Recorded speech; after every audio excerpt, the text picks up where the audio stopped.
Ce lundi 3 juillet, Éric Dupond-Moretti était invité au micro de France Inter.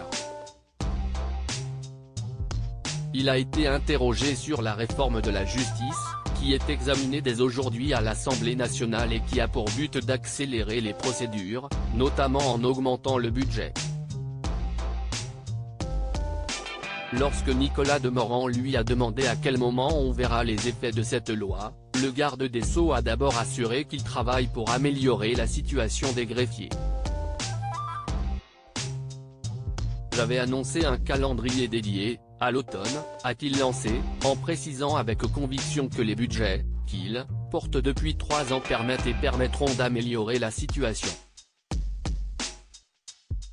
Léa Salamé l'a aussitôt interrompu, pour savoir quand cela sera effectif. Ce à quoi Éric Dupond-Moretti a répondu en lui demandant d'attendre puisque les discussions ne sont pas terminées et qu'il y a des échanges qui sont envisagés en interministériel, mais également avec les syndicats. Prévoyant la mise en place de moyens historiques pour améliorer la justice française, le ministre et avocat de 62 ans a expliqué qu'il y aura un supplément de 7,5 milliards d'euros et que le budget qui y sera consacré aura augmenté, sur les 2 quinquennats, d'Emmanuel Macron, de 60%. Pour cela, il faudra patienter jusqu'au vote du texte, comme il l'a souligné, avant de s'attaquer à la France insoumise, qui souhaite déposer une motion de rejet préalable pour faire barrage. Supérieur à Éric Dupond-Moretti, les membres de sa galaxie en quelques images. Une formation de magistrat qui prend un peu de temps assurant vouloir recruter des professionnels de la justice, Éric Dupond-Moretti a ajouté qu'il souhaitait instaurer l'amiable pour réduire les délais, des procédures, par 2, mais aussi passer par le numérique pour accélérer le travail réalisé.